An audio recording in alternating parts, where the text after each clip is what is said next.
Hi class. In this second part of the lecture, we're going to talk about some causes of mindlessness, or what impedes mindfulness. One of them is repetition practice. And if you remember from the first part of the lecture, automatic behavior, these two sort of go hand in hand. That is, when we practice things a lot, we do get better at them, and this is beneficial. But it also has the downside of things that we tend to do repetitively over and over again. We then tend to not let signals in, notice a change in context, and adapt our behavior. So repetition and practice can often impede mindfulness. For instance, I have a friend that orders black coffee whenever they go into Starbucks. And they've complained that, they go in and they order their coffee and they'll say a tall coffee black, and then the person will always say cream or sugar with that. Because that's sort of a habit to ask the person, how much cream, how much sugar, and they don't pay attention to the context of the person is ordering the coffee black to start with.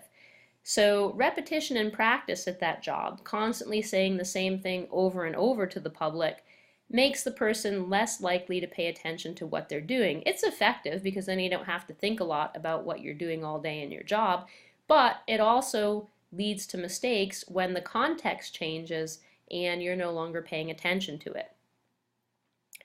Premature cognitive commitment is another issue in terms of mindfulness. And that's when we form a mindset when we first encounter something, and then we cling to it when we re-encounter the same thing.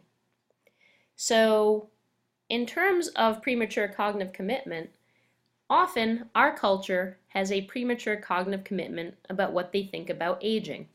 So let's take a look at this email that I was sent, which is supposed to be a joke, but let's see what kind of premature cognitive commitment we have regarding aging. So at age 2, success is not peeing in your pants. At age 12, success is having friends. At age 16, success is having a driver's license. At age 20, success is having sex. At age 35, success is having money. At age 50, success is having money. At age 60, success is having sex. At age 70, success is having a driver's license. At age 75, success is having friends. And at age 80, success is not peeing in your pants. So what's going on here? Do you see a pattern when you look at the sort of joke? So maybe what you're seeing is that aging is being depicted as something where you kind of, increase in terms of attributes and good things. You sort of level or plateau off in midlife, and then the rest of it is decline. So aging, and maybe our premature cognitive commitment about aging, has to do with decline. Now, you do maybe lose some abilities as you age, but there are many cultures that feel you gain a lot of abilities as you age. Experience, wisdom, the ability to lead, to be considered a leader. If you are not, of a certain age in some cultures, you wouldn't be considered for leadership positions because you're thought to have not acquired enough life experience to be able to do a position. In Western culture, it's a little bit different. We are a youth-oriented culture, and we do often view aging as something negative, something you need potions and lotions to get rid of those wrinkles, something where you're going to lose things as you go, and there won't necessarily be good things down the pike that you're going to gain that you didn't have when you were younger. The third cause of mindlessness is the powerful influence of context. And in this case, context is the situation that you're in, and the powerful influences of context means that you might have a different reaction to something, even if it's the same thing, only because the context has changed. So in the case of the book, it notes that if you are on a roller coaster, or if you are on a plane having turbulence, those two feelings are pretty much the same feeling, the sort of dropping out and the wooziness of the stomach. But in terms of context, you interpret them differently. Your mindset is different about them. In one case, you interpret the roller coaster as something fun and you pay like $14 to get on it. And in the other case, you interpret the same feeling as something frightening because you are on a plane. How you view things, the way that you put a label on the situation, influences the way that you react in it.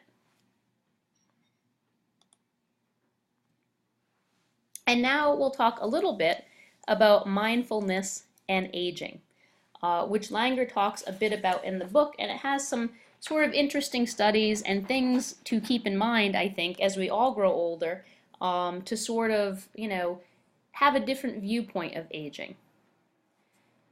Increasing mindfulness in the elderly was something that Langer spent a lot of time in the book discussing and did some experiments on. And she found one of the things that affects our aging and the way we think about ourselves as we age is not so much necessarily the physical decline or the actual real maybe cognitive decline that we might experience, but the way that we think about it, the way that we label things. She said, if you are in your 20s and you're kind of forgetful and you maybe leave your keys and you leave the house without them, you just think like, oh, I'm forgetful. When you are more elderly, you might think, oh, it's the sign of dementia, it's a sign that I'm going to be in cognitive decline, and you label that differently, even though it's the same particular thing happening. And one thing she found in terms of lifespan and mortality was that mindfulness is very important, particularly as we get older. So the nursing home study was an experiment that she did that illustrated mindfulness.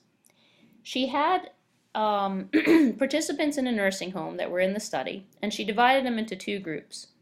One group was allowed to make decisions about what they wanted to do. They were like, hey, you want to see a movie on Friday? Everybody, let's talk about what movie, and let's vote on the movie, and let's pick the movie. She gave that group things to do, like take care of a plant and different responsibilities. She essentially made them a mindful group. The other group was treated as often patients in nursing homes are treated. They're well taken care of, but everything is done for them. Staff decides what they're doing, and staff decides when they're eating and what movies they're watching, and rather than them asking for something, the staff tries to decide what the person needs. What she found was when she came back 18 months later, there were large differences between the groups in terms of mortality. Group 1 had only 7 out of 47 people pass away, whereas Group 2 had 15 out of 30 people pass away. That's a 15% mortality rate versus a 30% mortality rate. Langer, sort of extrapolated that from that and said, the more decisions and control we have over our life, the less dependent we are on other people, and the more independent and confident we are, the better health we're going to be in. That mindfulness leads to better health and better outcomes for everybody, but particularly for the elderly. Another thing that influences aging is our mindset about being elderly. A lot of times, Langer points out, something like feeling something is genetically based can make us have a different viewpoint about something and a more negative viewpoint. For instance, say you find out you have the gene for alcoholism, that you could possibly be an alcoholic. People who feel that sort of genetics is the path to something being immutable and it has to happen that way are often more affected and more affected negatively. However, people who maybe know a lot of people or know people who have substance abuse problems but say, hey, I know some people who come from backgrounds where they have people in their family with substance abuse issues and they don't have them, or I know people who have substance abuse issues but they act in a whole bunch of different ways, some positively, some negatively. Those people tend to fare better. People who feel that genetics is sort of a straight path to a certain outcome often fare more negatively. And that can happen when we have sort of mindsets about what genetics controls in terms of our aging. This as compared to also sort of premature cognitive commitment. If we sort of have one way that we view elderly people or aging, and we kind of have classified aging in a particular way,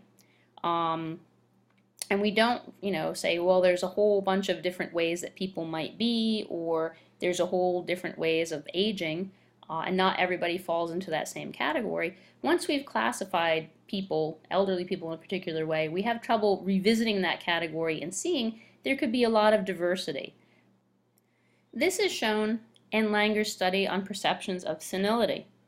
She asked both young people and old people whether they thought they would end up senile when they are older. The actual rates of senility in senior citizens, she notes in the book, is only 10%.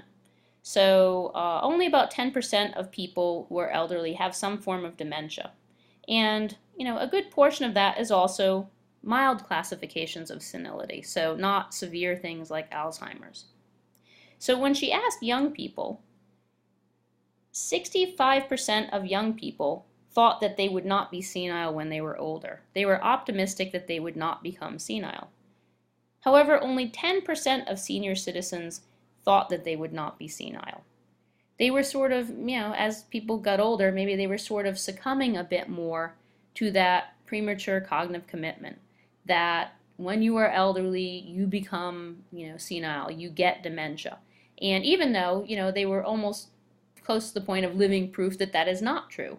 That if they had looked around at, their friends and people that they knew, they would see, the vast majority do not necessarily end up senile by the time they're retirement age.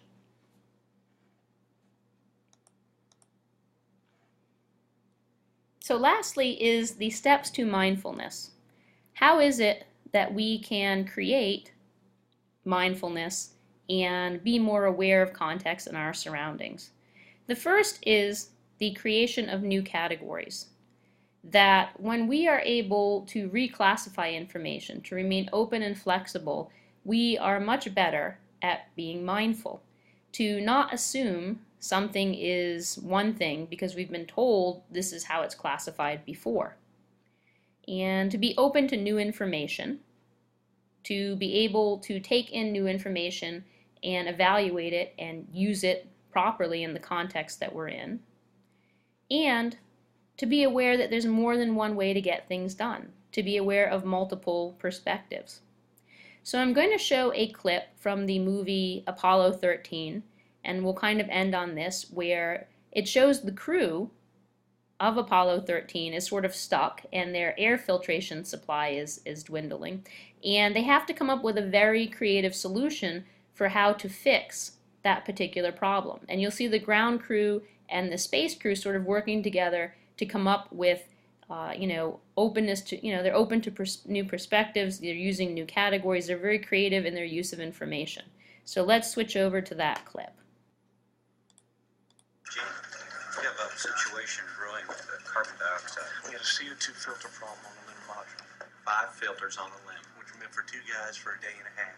So I told the doctor. You're already up to 8 on the gauges. Anything over 15, you get impaired judgment, blackouts, the beginnings of brain Well, I asphyxia. suggest you gentlemen invent a way to put a square peg in a round hole. Rapidly. Okay, people, listen up. People upstairs handed us this one, and we gotta come through. We gotta find a way to make this fit into the hole for this, using nothing but that. Let's get it organized. Okay, let's build a filter. Get some coffee going. Gas is literally poisoning the astronauts with every breath in and out. Heads up, heads up. There's smoke. On contact. Go. Heads up, people. Look out now. What's this? That's what they gotta make.